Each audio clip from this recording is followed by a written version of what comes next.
Alhamdulillah Alhamdulillahi Rabbil Alamin wal aqibatu lil muttaqin wala udwana illa 'alal zalimin. Ashhadu an la ilaha illallah al-maliku haqqul mubin wa ashhadu anna Muhammadan abduhu wa rasuluh al-mab'utsu rahmatan lil alamin. Allahumma salli wa sallim wa barik wa karrim ala khatamin nabiyyin wa imamil mursalin sayyidina wa maulana Muhammadin wa ala alihi wa ashabihi wa junudihi wa ansarihi wa man da'a bi da'watihi wastanna bi sunnatihi ila yaumi liqa'i rabbih. Amma ba'd, fa ya ayyuhan nas ittaqullah, usini nafsi wa iyyakum bi taqwallah wa bi ta'ati Rasulillah sallallahu alaihi wasallam. Yaqulullahu ta'ala fi muhkamati tanzilih wa huwa a'lamu bi muradih. Ya ayyuhalladzina amanu taqullaha haqqa tuqatih wa la tamutunna illa wa antum muslimun. Wa qala nabiyukum Muhammad sallallahu alaihi wasallam, man kana yu'minu billahi wal yawmil akhir falyakul khairan aw liyasmut. Sadaqallahul azim wa ballaghan nabiyul habibul karim wa nahnu ala dzalika minasy syahidin wasyakirin walhamdulillahi rabbil alamin. Ma'asyiral muslimin, jamaah salat Jumat Masjid Jami' Al-Fauz yang dirahmati oleh Allah. Ba'da tahmid was salawat, maka khatib berwasiat bagi diri pribadi dan bagi jamaah. Ingat, setiap hari Jumat kita duduk berkumpul di satu masjid bukan untuk istirahat siang, bukan untuk tidur duduk sender, bukan untuk main handphone. Tapi kita hadir salat Jumat, mudah-mudahan sepulang Jumatan nanti bertambahlah rasa takut kita kepada Allah. Dan ingat, setiap hari Jumat di setiap pintu-pintu masjid terdapat para malaikat Allah Subhanahu wa taala yang mencatat nama-nama orang yang hadir melaksanakan ibadah Jumat. Dan buku catatan tersebut ditutup ketika khatib sudah memulai khutbahnya. Maka jangan sampai kita datang terlambat, jangan sampai kita ngobrol dan berbicara agar mendapatkan pahala Jumat yang sempurna. Dan ingat, di setiap hari Jumat ada dua waktu mustajab. Allah bukakan pintu langit seluas-luasnya. Yang pertama, ketika khatib duduk di antara dua khutbahnya. Yang kedua, selepas sholat asar di hari Jumat. Gunakan dua kesempatan emas tersebut, sisipkan doa, mudah-mudahan wabah pandemi ini segera berakhir dan kebangkitan Islam segera terwujud. Ma'asyiral muslimin rahimani wa rahimakumullah. Dalam kitab Musnad Imam Ahmad, juga dalam kitab Sunan Ibnu Majah, tercatat sebuah hadis sabda Nabi Muhammad sallallahu alaihi wasallam.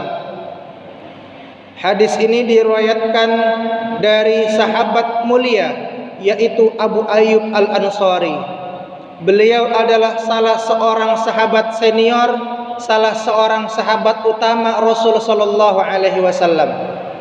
Beliau adalah orang yang ikut Bai'atul Aqabah, berjanji setia menghadap Rasul sallallahu alaihi wasallam agar membawa Islam dari kota Mekkah diajarkan ke kota Madinah.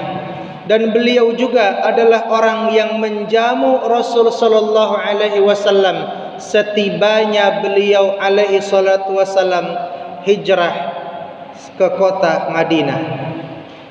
Abu Ayyub Al-Ansari radhiyallahu anhu menyampaikan, ada seorang laki-laki yang menghampiri Rasul sallallahu alaihi wasallam. Kemudian laki-laki tersebut berkata, "Ya Rasulullah, izni wa aujiz."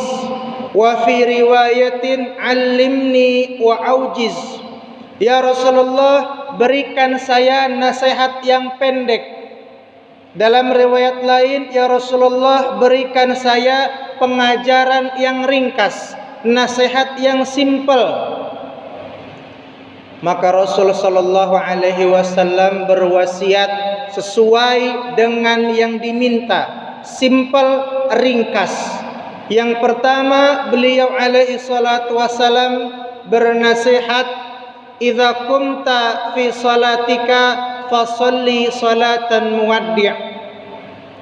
Yang pertama, Rasul menasihati, ketika engkau ingin melaksanakan salat, ketika engkau hendak melaksanakan salat, maka jadikanlah salatmu tersebut seolah-olah salatmu yang terakhir kalinya. Ma'asyiral muslimin rahimani wa rahimakumullah.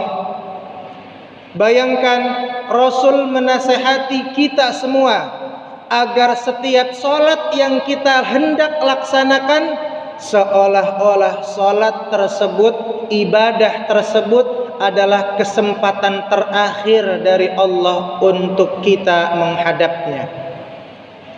Betapa sebuah ibadah harus memiliki kualitas. Betapa sebuah ibadah tidak boleh dikerjakan asal-asalan. Betapa sebuah ibadah tidak boleh hanya sebatas menggugurkan kewajiban. Namun ibadah tersebut agar mendapatkan kualitas yang sempurna di hadapan Allah, kita penuhi semaksimal mungkin sunnahnya, syarat sahnya, rukunnya, agar mendapatkan nilai ibadah yang terbaik di sisi Allah Subhanahu wa ta'ala. Tidak terbatas hanya ibadah salat, ibadah apapun yang ingin kita laksanakan, jadikan ibadah tersebut seolah-olah adalah ibadah terakhir yang bisa kita lakukan. Yang kedua, Rasul alaihi salatu wassalam menasihati sahabat tersebut dengan nasihat yang ringkas. Wala takallam ta'tadhiru minhu ghadan. Jangan kamu berbicara dengan pembicaraan yang kamu kelak akan meminta maaf di hari kemudian.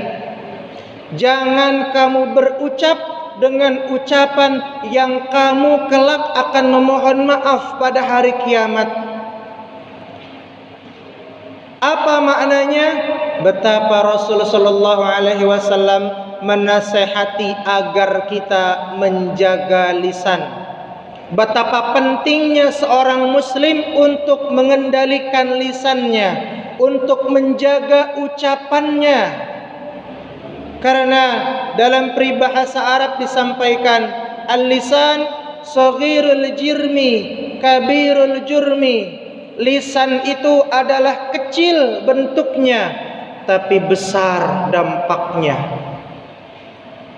Seorang muslim harus bisa menjaga lisannya, karena ketika dia sudah mengucapkan omongan, seperti anak panah yang terlepas dari busurnya, sulit untuk ditarik kembali.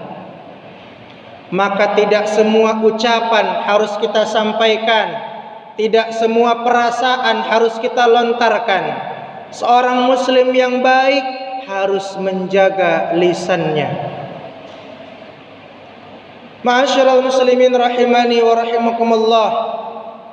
Bahkan menjaga lisan ini menjadi indikator keimanan seseorang kepada Allah Subhanahu wa ta'ala. Pada muqaddimah tadi kami sampaikan hadis Rasul sallallahu alaihi wasallam, "Man kana yu'minu billahi wal yawmil akhir falyakul khairan aw liyasmut." Siapa orang yang mengaku beriman kepada Allah, beriman kepada hari kiamat, maka salah satu tandanya dia akan berkata yang benar, dia akan hanya berkata yang baik. Kalau tidak bisa berkata yang baik, hendaklah dia diam. Disinilah berlaku peribahasa diam itu emas, agar jangan sampai kita banyak ngomong, banyak berucap, apalagi ucapan yang tidak pantas, ucapan yang mengandung fitnah dan kebencian kepada sesama manusia. Namun di hari ini kita sudah dimanjakan oleh teknologi yang maju, medsos yang dengan mudahnya kita akses kemana saja, dimanapun kita berada. Kadang bila ada kejadian yang tidak sesuai dengan nafsu kita, tidak sesuai dengan kemauan kita, maka segera kita ambil handphone kita tuliskan kata-kata yang tidak pantas, kita tuliskan kata-kata yang tidak elok, terjemahan dari lisan yang kita aplikasikan lewat tulisan. Maka seorang muslim yang baik harus bisa menjaga ucapannya, dan di zaman sekarang ini pun harus bisa menjaga tulisan-tulisannya. Yang ketiga, Rasulullah sallallahu alaihi wasallam berwasiat kepada sahabatnya tersebut, wajmi'il ya'sa mimma fi aidin nas. Jangan pernah berharap atas apa yang dimiliki oleh orang lain. Betapa seorang muslim tidak boleh berharap kepada manusia. Seorang muslim hanya menaruh harapannya kepada Allah Subhanahu wa taala. Karena bila kita hanya berharap kepada manusia, seandainya kita ingin memerlukan bantuan, kita anggap orang tersebut pasti bisa membantu, apalagi orang tersebut adalah kawan baik kita. Tapi ketika kita mengutarakan bantuan, yang kita dapatkan hanyalah kekecewaan semata. Mungkin dalam hati kita berkata, alangkah enaknya memiliki teman seorang pejabat. Dari kecil kita mulai berusaha, dari nol kita mulai merintis bersamanya. Namun ketika dia sudah melesat karirnya, kita mohon bantuannya, ternyata hanyalah harapan sia-sia belaka, karena kita terlalu berharap kepada manusia. Lantas kepada siapa kita harus berharap? Gantungkan harapan kita hanya kepada Allah Subhanahu wa taala dengan bertawakal, dengan qanaah. Apa itu qanaah? Menerima pemberian Allah Subhanahu wa taala dengan ikhlas dan tanpa pernah ada omongan yang tidak baik. Apa itu qanaah? Qanaah artinya menerima apa adanya, bukan bertanya ada apanya, atau bahkan bertanya apa ada adanya. Ma'asyiral muslimin rahimani wa rahimakumullah, sudah hendaklah kita untuk bertawakal, hidup berqanaah, bergantung kepada Allah Subhanahu wa taala. 3 wasiat ini Rasulullah sallallahu alaihi wasallam tujukan kepada kita semua umatnya, agar jangan, yang pertama, jangan sampai kita salat, melaksanakan ibadah hanya sebatas menggugurkan kewajiban. Maksimalkan ibadah yang Allah berikan, waktu yang Allah berikan, kesempatan yang Allah berikan. Maksimalkan hal tersebut untuk kita semaksimal mungkin ibadah dengan khusyuk kepada Allah. Yang kedua, agar seorang muslim menjaga lisannya, jangan sampai berkata-kata yang tidak pantas, karena ucapan yang keluar baik dari lisan akan mendapatkan kemaslahatan, tapi ucapan buruk yang keluar dari lisan hanya akan menyampaikan kemudaratan.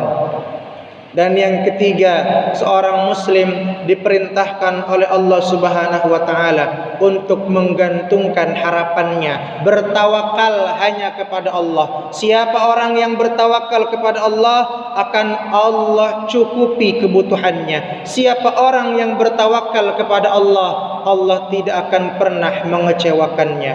Wa tazawwadu fa inna khaira zadi taqwa, berbekalah kalian, sungguh sebaik-baiknya bekal adalah takwa. Barakallahu li wa lakum fil Qur'anil azim wa nafa'ani wa yakum ma fihi minal ayati wa dzikril hakim wa taqabbalallahu minni wa minkum tilawatahu innahu huwas samiul alim. Wa qur rabbighfir warham wa anta khairur rahimin.